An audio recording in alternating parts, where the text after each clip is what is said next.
తూర్పుగోదావరి జిల్లా గోదావరి పరివాహక ప్రాంతాల్లో వరద ఉధృతి కొనసాగుతోంది. ప్రస్తుతం ధవళేశ్వరం బ్యారేజ్ దగ్గర రెండో ప్రమాద హెచ్చరిక కొనసాగుతోంది. మరోవైపు జల దిగ్బంధంలోనే లంక గ్రామాలున్నాయి. వారం రోజులుగా పడవల మీదే ప్రయాణాలు కొనసాగిస్తున్నారు. మరింత సమాచారం మా స్పెషల్ కరెస్పాండెంట్ సత్య అందిస్తారు. ప్రస్తుతం ధవళేశ్వరం బ్యారేజ్ వద్ద 15.3 అడుగులకు చేరుకుంది వరద ప్రవాహం. దాదాపుగా 15,60,000 క్యూసెక్ల వరద ప్రవాహాన్ని దిగువకు విడుదల చేస్తున్నారు అధికారులు. 175 గేట్ల ద్వారా వరద ఉధృతి ఏదైతే శబరి నది పొంగి పొర్లుతుంది.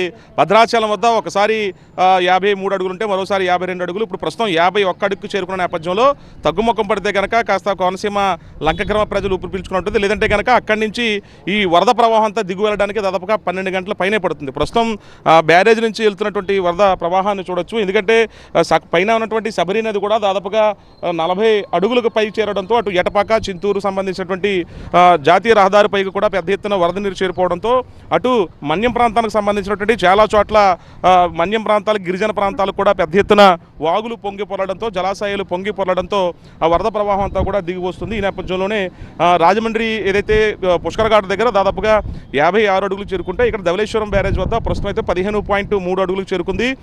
రెండవ ప్రమాద హెచ్చరిక కొనసాగుతుంది. మూడవ ప్రమాద హెచ్చరిక చెరువులో ఉంది. అయితే 15 లక్షల క్యూసెక్లు దాటింది. అంటే 22 లక్షల వరకు కూడా తట్టుకునేటువంటి కెపాసిటీ ఉందంటూ కూడా స్థానిక రూరల్ ఎమ్మెల్యే గోరంట్ల బొచ్చయ్య చౌదరి కూడా చెప్పారు. ప్రస్తుతం 175 గేట్ల ద్వారా లంక గ్రామాలకు ఏ రకంగా వరద ప్రవాహం వెళ్తుందో ఒకసారి చూడొచ్చు. లంక గ్రామాలకు సంబంధించినటువంటి కనకాయ లంక తో పాటు చాకలపాలెం కాజ్వే లంక గ్రామాలకు సంబంధించి కొన్ని పశువులు కూడా చిక్కుకుపోవడంతో స్థానిక ఇరిగేషన్ శాఖ మంత్రి నిమ్మల రామానాయుడు నేరుగా రైతులతో కలిసి ఆ నాటుపడవలో వెళ్ళి మూగజీవాలను కాపాడి దాదాపుగా 70 నుంచి 80 మూగజీవాల వరకు కూడా లంక గ్రామాల్లో చిక్కుకుపోవడంతో నేరుగానే ఇరిగేషన్ మంత్రి వెళ్ళి రైతులతో పాటు ఆ పశువులను కూడా పడవల్లో ఒడ్డుకు తీసుకొచ్చినటువంటి పరిస్థితులు కూడా కోనసీమలో ఉన్నాయి. అయితే వరద ప్రవాహం దాదాపుగా వారం రోజుల నుంచి పైనుంచే కూడా ఇలాగే నిలకడగా కొనసాగుతుండటంతో కోనసీమ లంక గ్రామాలకు సంబంధించి ఇళ్లలోకి నీరు వెళ్ళకపోయినప్పటికీ కూడా వాళ్ళు ఏదైతే ప్రయాణించేటువంటి రోడ్లు స్థానికంగా ఉన్నటువంటి కాలనీలు కానవచ్చు, రోడ్లు కానవచ్చు, లంక గ్రామాలు కానవచ్చు, డప్పనపల్లి, పాసలపూడి, పెదపట్నం లంక, పెదపట్నంతో పాటు స్థానికంగా ఉన్నటువంటి పీ గన్నవరం, ఏనుగు లంకతో పాటు